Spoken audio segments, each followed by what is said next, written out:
So over the last few weeks, post second Splatoon 3 trailer, I've noticed something around the community. A sentiment that people like the quote-unquote vibe of Splatoon 3 and that something feels different about Splatoon 3. Some would even say it feels better.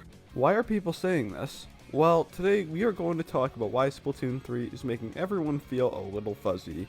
See what I did there? I said fuzzy. It's like the fuzzy ooze. Alright, I'm done. So to kind of start it off, we have to talk about some of the biggest differences between Splatoon 1 and Splatoon 2, which I made an in-depth video on a while back that everyone should go watch because it's really good. Like, if you've got a half hour to kill, go check it out because it's just that good. But in short, Splatoon 1 was a lot more chaotic than Splatoon 2. And for a good reason. After the absolute balancing nightmare of Splatoon 1, Nintendo decided to switch up Splatoon 2 and how it did things like main and special weapons. I'm excluding subs here because they've always been relatively balanced. Mostly relatively balanced. But main and special weapons were pretty damn OP at the time. Things like Carbon Roller with all damage up and specials like the Bubbler with its invincibility that could spread to other teammates. These things were pretty unbalanced. But just because they were unbalanced does not mean that they're bad. There's a mentality from another video game developer, Respawn, that basically sums up how Splatoon 1 worked very well. Nothing can be too OP if everything is OP. Splatoon 1 was truly just an unbalanced mess, but in a good way. Everything broken made the game fun. Specials were a true power fantasy, and that really isn't the case in Splatoon 2.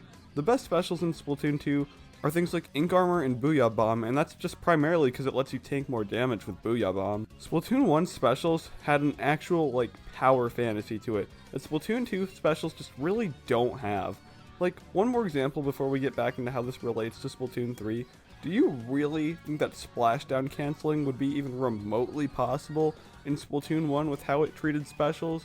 No, you had power back then. Like, if you were on a special, it was your God-given right to shut down whoever you wanted if you knew what you were doing. And only with things like you know what you're doing, like things like Ink Strike, you need to know where your people are that you're going for. But just about any time you had a special, it was your right to shut someone down. Okay, so what does this have to do with Splatoon 3? Well, the game just looks absolutely crazy. Like, Nintendo is saying, you want chaos? You're gonna get chaos. Like, oh lordy, these weapons look crazy. More importantly, these weapons look fun. I mean, I'm kind of nervous that the splat bow is gonna either be super OP or super weak, but that's a video for another day. Power fantasy is a super important thing in Splatoon, and it is exciting. It makes you want to use all of these crazy things that Nintendo's coming up with. Like, the Zipcaster is a prime example. Jumping all the way across the map in a span of 5 seconds sounds like so much fun. And it's not like balancing is really going to be an issue when there's always going to be ways to shoot it down, and new ways to shoot it down with things like the Killer Whale 5.1. Nothing can be broken if everything is broken. And I think Nintendo is starting to understand that now, and it's a very good thing that they are, because Splatoon 2 specials, like I said earlier, and it's kind of just the majority community consensus that special weapons in Splatoon 2 are just leagues below specials in Splatoon 1. Like, they kind of just gave up on making the specials a just absolute power trip in exchange for balancing them more and making it not something you die to every 10 seconds. But it's fun though when you get to be the one using the special. It makes dying every 10 seconds worth it.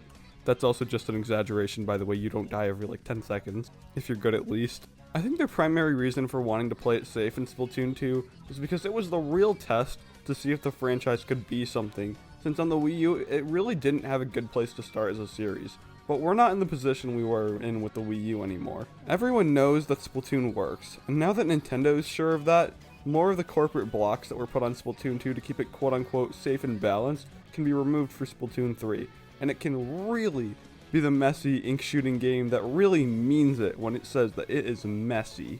Cool stuff makes people feel excited, and thus, Splatoon 3 is making you feel fuzzy. But that's just the multiplayer stuff. I haven't even touched on the story stuff much. And I'm not really going to a whole ton here because I already made another video gushing on it, and it's in the iCard right here if you want to go watch it. But in short, this thing is freaking crazy. There are tons of plot elements established in Splatoon 2, like Lil Judd being evil and Grisco manipulating everyone. And the fact that we already kinda knew about this in the back of our heads, that not all mammals are dead and we're gonna see them again. There's a ton going on here, which is vastly different from all of the other campaigns that only dealt with one issue. I mean, just the subtext Return of the Mammalians only addresses one of the issues we know we're going to deal with. We already know there's going to be more. And the setting of the story too. There's a ton of variety to it. The Splatlands look like an absolutely gorgeous place to explore, and Alterna, it's hard to even just start on how much is going on over there. The story mode is more than just a glorified campaign this time around. Nintendo is taking characters that we didn't even believe had too much depth to them, and are actually looking like they're going to flesh them out. The story here isn't going to be something stupid like Hero Mode 1 and 2. It looks more like Octo Expansion, just jacked up on steroids, which is a good thing. The hype is a really good thing, and the Splatoon team hasn't disappointed us yet. I gotta say, at least for me, I'm believing the hype here. Let me know what you guys think and if you're feeling fuzzy too. But that's it for me, guys. Splatoon 3 is making me feel fuzzy, and I think I put my thoughts into the words to the best of my ability here. But wait, before you go, did you know that only 23.9% of people who watch this channel are actually subscribed?